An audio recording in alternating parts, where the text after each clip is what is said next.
I totaled this a-hole's car on purpose. I was driving down a busy boulevard on my way to work when this guy starts riding my bumper. Hard. He's flashing his lights, laying on the horn, acting like I'm the problem.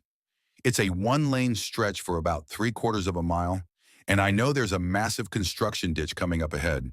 So I speed up a bit, just enough to bait him. And, like clockwork, he's still right on my tail. At the very last second, I swerve around the ditch, and he goes straight in, totaled his car. I looped back around, rolled down my window, and just yelled, "F you up, hole."